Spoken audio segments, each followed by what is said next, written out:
those were the headlines we're tracking this hour on Rush Hour, and I'm Sumita Karir. Welcome to the show, ladies and gentlemen. Thanks for joining ET Now. Our top story. Well, JPMorgan Chase has recently announced that they are no longer expecting a recession in the United States. The bank has gone ahead and raised their economic forecast as the economy expands at a healthy pace. The firm has increased its current quarter real annualized GDP growth estimate to 2.5% from 0.5%. The growth is attributed to AI growth and improvement in labor markets. What does the report really mean? What are going to be the implications? And does it mean a slowed growth still for the United States? To discuss all of that and more, we're now joined by Arnab Das, Global Market Strategist, EMEA, Invesco. Thank you very much, Arnab, for joining us this evening once again. Thanks for having me. Right. So, Arnab, JPMorgan has called off their recessionary forecast, but is expecting an anemic growth forecast still. It's incredible because it was expecting a recession to be, encountered in 2023. So what's really changed, and how do you see this commentary? Well, so I think, we at Invesco have been, for many of us, for quite some time, more in a kind of softish or bumpy landing, kind of camp rather than the recession camp. I think a lot of people are it looks like throwing in the towel on the recession forecasts and expecting, a reasonable growth rate. Mainly, I think, because the economy has been so resilient in the U.S. and indeed in many other countries, right? And I think the economy has been very resilient because people have really been experiencing very high employment, right? Even if inflation had been very high and real incomes, real wages had been falling for some time, at least they were still very heavily employed. And, throughout the Western world, including especially in the U.S., you have a very tight labor market. So people have jobs, people have income, and people are spending that income, and that income has been rising, although slower than inflation for some time. In the U.S. now, it's rising a bit faster than inflation as inflation falls.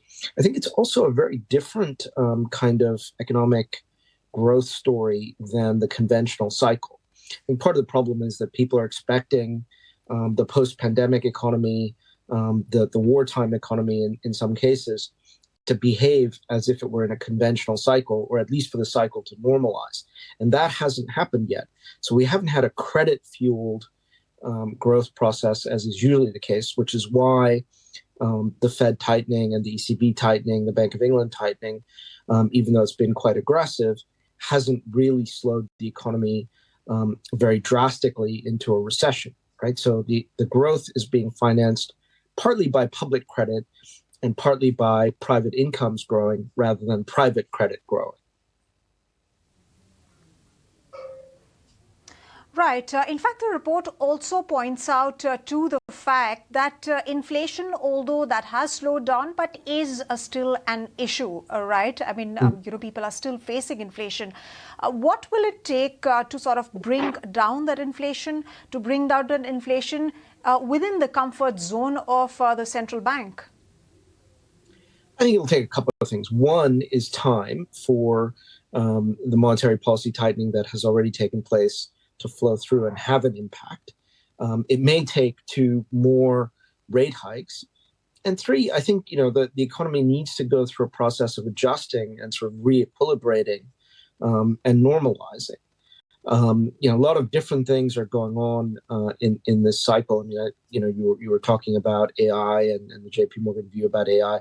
I'm sure that's a factor. But I think much bigger than AI is probably all of this rebalancing that's taking place in very kind of staccato, rapid-fire fashion between goods spending during the lockdown to services spending during the reopening, and that services spending, the experience seeking and the return to travel, return to the office in some cases, return to the restaurants and to the movie theaters and to the theaters, all of that continuing to flow through in most of the Western world and indeed in many emerging market countries as well, right? So a lot of big shifts in spending that most of the economic models are not used to dealing with because those models are trained on slower shifts in spending and more sort of cyclical, mean reverting behavior in spending.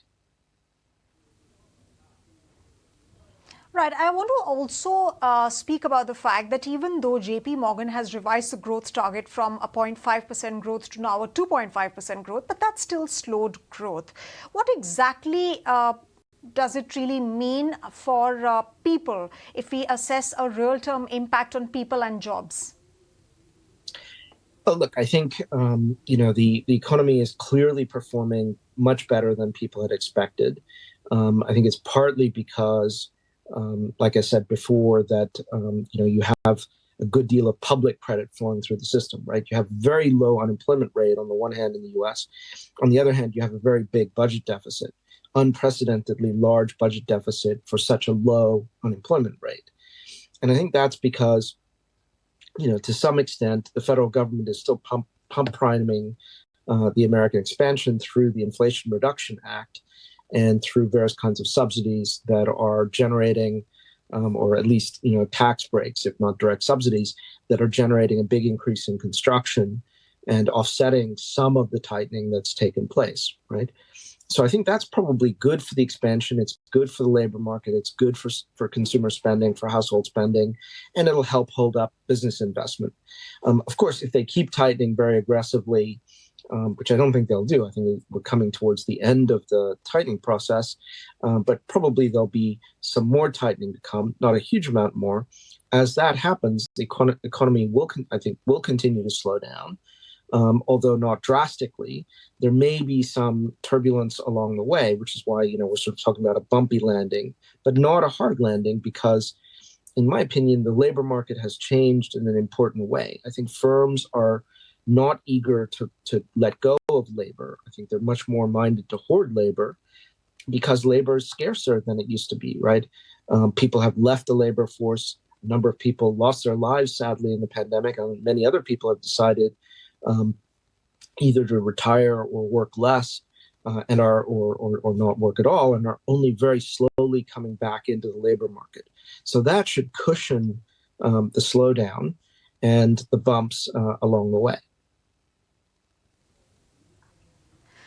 Right. I want to also ask you, what are some of the potential risks or headwinds that you see going ahead that could perhaps dent the growth?